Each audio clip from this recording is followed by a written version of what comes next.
The 2003 Rugby World Cup will unfortunately go down as the worst one for the Springboks. In this video, you are going to get a front row seat to a retrospective review. I'll give you my thoughts on what went down, and you'll also hear from 5 Springboks in their own words. Let's get started.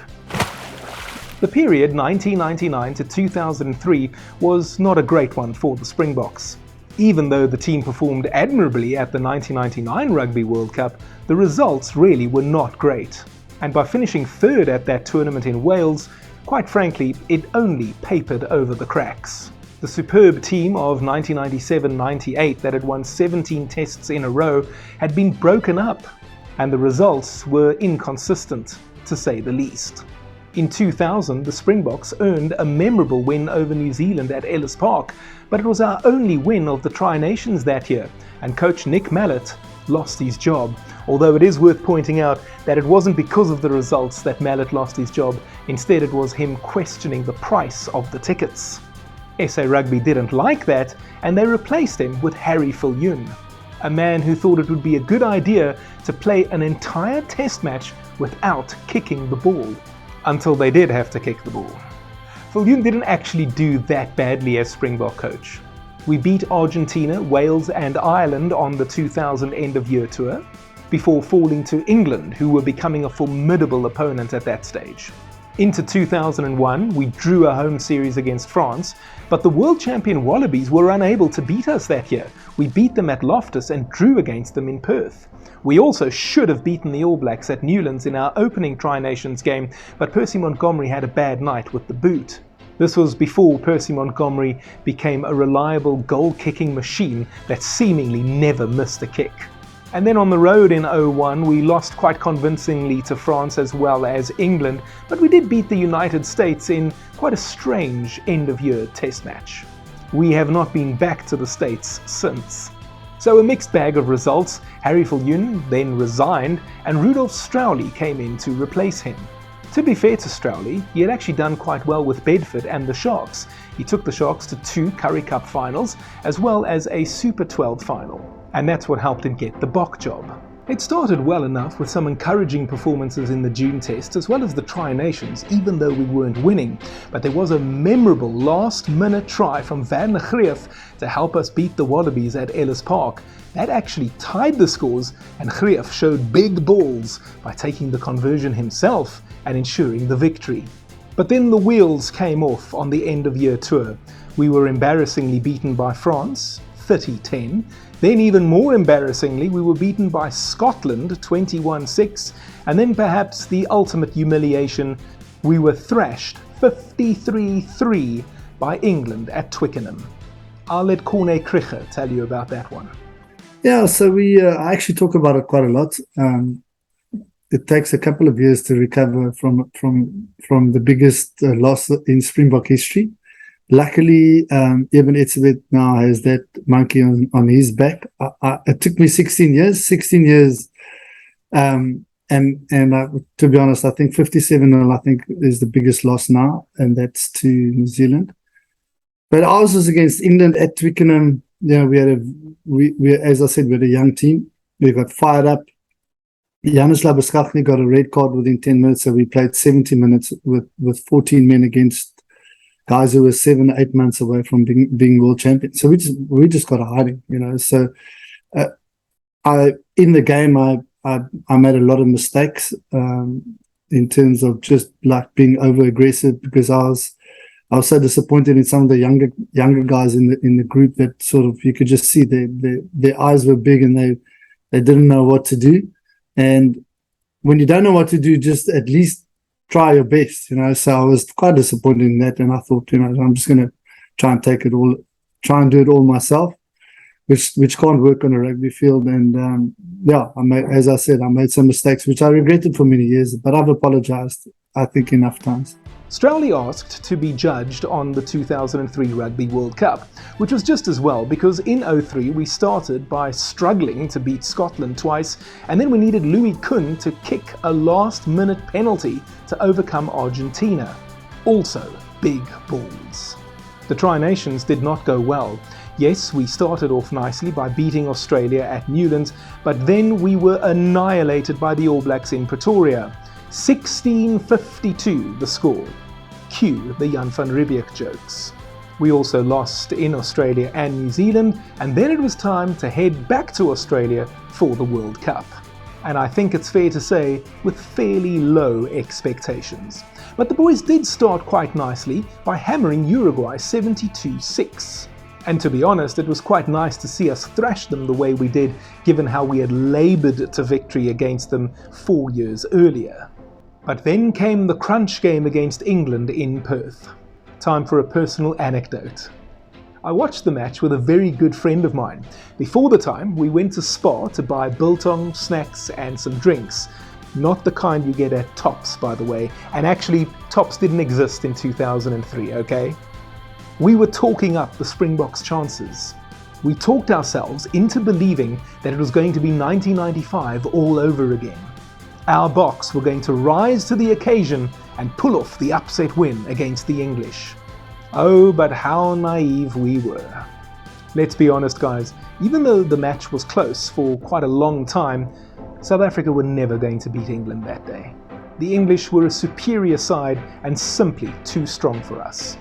People will talk about the charge down that led to Will Greenwood's try, but the reality is there was a big gulf between the two sides at that stage. The Boks did bounce back to beat Georgia, a test match significant for the debut of Skalk Burger, and also John Smith captaining the Boks for the very first time. We then finished off by hammering Samoa before the quarterfinal against the All Blacks. That would prove to be a step too far. We were easily beaten, 29-9. Do you really know your rugby? Do you always get your predictions right? Why not make some money then? Open an account right now with Tic Tac Bets and get up to 2,000 Rand and 20 spins with your first deposit. The link is appearing on your screen and I'll also put it in the description area. Please note that this is an affiliate link and I will make a little commission on it. Winners know when to stop. National Responsible Gambling Program. Toll-free helpline 0800 006 008. No persons under the age of 18 years are permitted to gamble. But in the aftermath of the tournament, there was a scandal. There was this thing called Kamp Staaldraad. It was revealed that the players were compelled to take part in pre-World Cup team building overseen by special forces. This was an extreme military boot camp. Photos surfaced of the players naked in the freezing cold of night. Here are 5 of the players to tell you a little bit more about Kamp Staaldraad. I wouldn't say we lost confidence. You maybe respect in some way. It's like, how do we go through this? And maybe you never know. Maybe there's method in the madness, and you go out and you beat England in that pool game as we tried to do. If we'd beaten England in the pool game, we wouldn't have played New Zealand in the quarterfinal, which would have meant we probably would have gone through the semi-final. So I don't think we had a team to win that World Cup, but I certainly believe we could have gone past quarterfinals.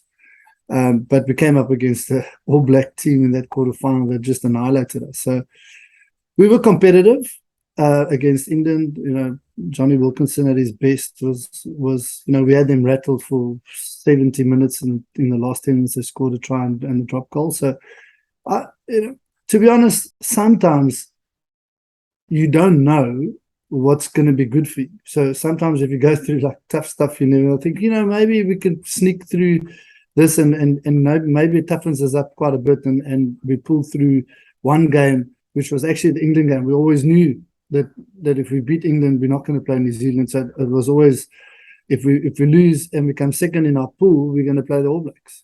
So yeah, you never know, and then you got to go through these things. It's probably trial and error, but I think the way things are run now, it's very different, and there's a lot more player input, and yeah, I'd say again, that's why I wrote that book, with the right place at the wrong time.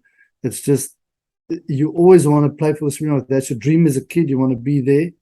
But then when you get there, you hope that there's a bloody good era. And the era just before me was great under Nick Mallet. I mean, they won, I think, 17 in a row, 15. I don't know how many. They equaled the world record for the most wins in a row. So I was a part of that in a way, but not 100% because I got injured. I was out for 9 months of that. And then, yeah, the era after me was Jake White, Tri-Nations champions, world champions. Mine just doesn't really put anything in good light, but had a bit of a boxing match with Louis Kuhn, and we got into the ring, and we decided to say, you know, a gentleman's agreement. We've got 3 minutes where we can just spot this thing out, or we can just have a crack at it. And I thought we had the gentleman's agreement, but the first thing that he did was jab me in the nose. So I decided to use my Eastern Cape skills of boxing, born close to Tanzania, where it's a boxing mecca of South Africa.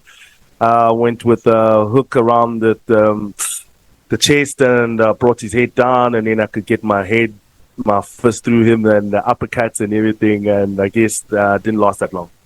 Yeah, it was there was an episode when we had to box each other, you know, and again, not sure what all the thinking behind it was from Rudolf Straeuli and his men, but it was just a horrible, horrendous time for us. But we had to box at the time, and I remember that the big boys were going first, and they had to go at each other, and it was almost like surreal, like the guys were looking at each other and we're like, what's going on here? Is this like for real, you know? And then, you know, coming from a farm, being a street fighter, unfortunately, they gave me Derek Hougaard. And, you know, the problem was that I remember first, like, for instance, you know, Werner Greef and Thinus Delport went first. And these guys were playing around, you know, because you don't want to hit your mate. And then Rudolf, he sort of chipped in and said, guys, no, we can't box like this. We have to, like, proper boxing, you know.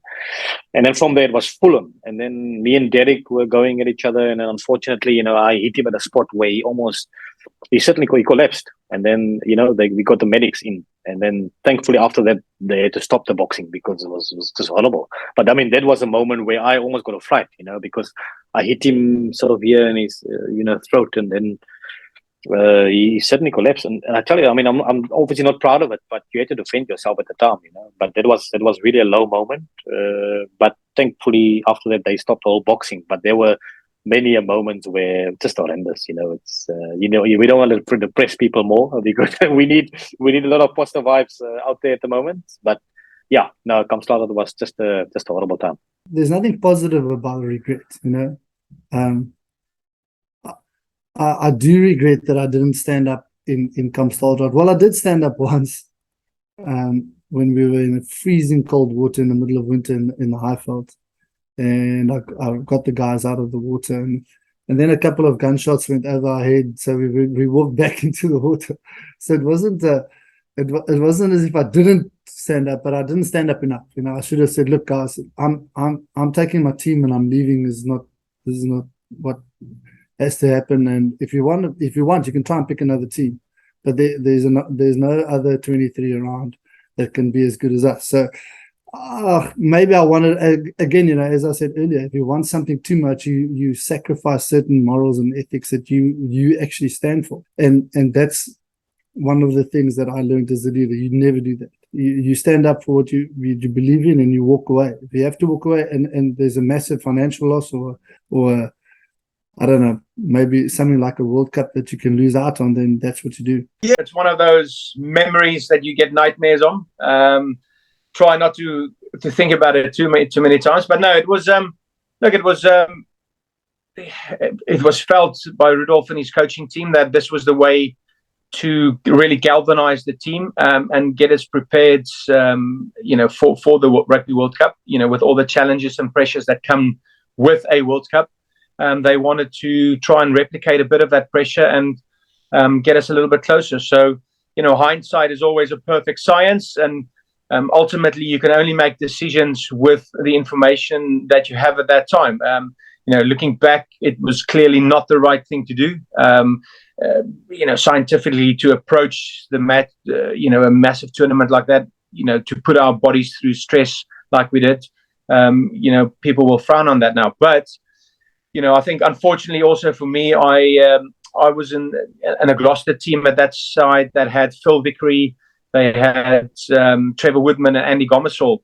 That was part of the World Cup winning England World Cup winning side. So of course, when we came back to England after the Rugby World Cup. We compared notes like you do in preparation, and heard their approach, which was totally the opposite to our approach. Under Clive Woodward, guys like Phil Vickery actually picked up a couple of kilograms in camp. They had their own chef. It was just a total different way of approach from their side to our side, and you could clearly understand now why they won the World Cup and why they were in a better position than us.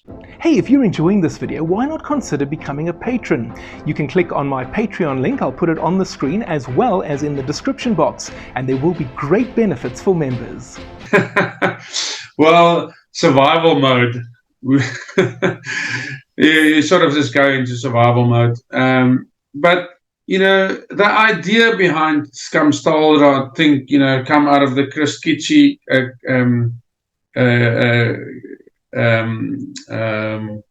era, where Rudolf Straeuli and the 1995 World Cup, they had similar sort of fast-paced camp, I would imagine. But again, the suffering together make you stronger together. But if it's done in the right way, it felt like we had a little bit of a negative thing around the whole Kamp Staaldraad. So the idea behind it, I think, was fair. Just maybe the way it was handled, the way people were treated. So it was quite an experience, and I enjoyed certain aspects of the camp, because there was just this one night they dropped us off all on our own, and we had to survive. And there was a few reckies there that supported us, and they took 10 on a bakkie, so we were 30 guys, so 10 on a bakkie, and then so I was standing last. So the only disadvantage we didn't have as much daylight left as the other 20 guys that left. But we had the fortunate conversations with the reckies that learned and teach us a few extra tricks for our one night alone in the veld. So I quite enjoyed that. I learned how to boil an egg without anything. So one day when you visit me in Cape Town, I'll show you. And I learned a few other tricks and trades from a survival point of view. But I enjoyed that night in the veld because no one bothered us, no one shouting at you. You listen on your own, you can watch the stars and have a few thoughts of your own and process a few things. But what was funny, the one day we and maybe you've heard the story before, we were in a dam, but it was very, very cold. And I don't know if you've heard this before, but they put us into the dam and out of the dam cold. And we hardly had any fat then, because I remember a guy, Stefan de Blanche, how he trains nowadays even, and he was like so skinny, he had no fat in him. So for us, that was a bit more skinnier, those cold water, you sort of froze, then you have to get out and put your pants on, your clothes back on, but you're so so cold you can hardly do it. But the guys and the coaching staff were making a small little fire on the side and brewing a little boerewors. And remember, we didn't eat, so the smell was quite nice. And then the veld got catch fire, and they chased us out of the dam to go and help kill the fire. And so everybody was chasing the fire and doing everything. So there's one particular guy, instead of helping us, so everybody was running away from where they were brine because the fire was taking into the field. And eventually we were looking for this one guy, and we're looking where he is. So all he did is he ran to where the braai was and made himself a little hot dog. So he scored a little boerewors roll, and the rest of us were putting out the fire. So there was funny things happening, and we learned a few things of each other, learned a few things about yourself, and we also learned how not to do a Springbok camp before the World Cup. Straeuli was sacked, and Silas Nkanunu stepped down as SAFU president. And here's Captain Corne Krige describing the internal conflict he experienced about Kamp Staaldraad. the principle was right. The principle of taking players away from their luxury hotels, taking them out into the bush, putting them in a sort of military environment where they really struggle, and there's no cell phones, you can't speak to your mates, and it was really hard. The principle's right, that if you have to rely on each other, you become closer, and you understand each other better. You know who moans the most when there's real pressure, and when you're under severe physical strain. The only difference was that they took it a bit far. There were special forces involved who their idea of physical torture is very different to the general man in the streets physical torture. So I think that was one of the mistakes. And I think a couple of months out, I think we were 2 or 3 months out from a World Cup. You want to build players up. You don't want to break them down. And unfortunately, these guys just broke us down. A lot of stuff went down that has been spoken about. We did really silly stuff. And as a captain, I'd missed one World Cup, and I knew I wasn't going to make another World Cup. The way I played it wasn't likely. I would never have made that 2007 World Cup, and even if I did make that World Cup, I don't think Jake White would have picked me because I was too small. So and one of the things I learned there as a lesson for a leader is, like, you must never sacrifice your morals and your ethics and what you stand for just to make one thing. And the one thing, I really wanted to go to that World Cup, and I make no stories about it, that we were told in no uncertain terms that if you don't make the camp, you will not go to the World Cup. So I stuck it out, and I allowed my players to go through stuff that I probably would never do in normal circumstances. So I was disappointed in myself afterwards. I still see some of the guys' faces when eggs were broken on their heads, and the disappointment and the torture that they went through. And I'm like, yeah, Corne, you could have been better. It wasn't my proudest moment, but if you learn from those things, and as a leader, you've got to come out on the other side better when you make mistakes like that. So it was a big mistake on my side. It is said that the night is darkest before the dawn, and if you know what happened next, you'll agree that happier times were indeed ahead. Thank you so much for watching. This video is part of a retro series I'm doing, looking back at each of the previous World Cups in which South Africa took part. So why not go ahead and check out one of the other videos appearing on your screen right now. See you next time.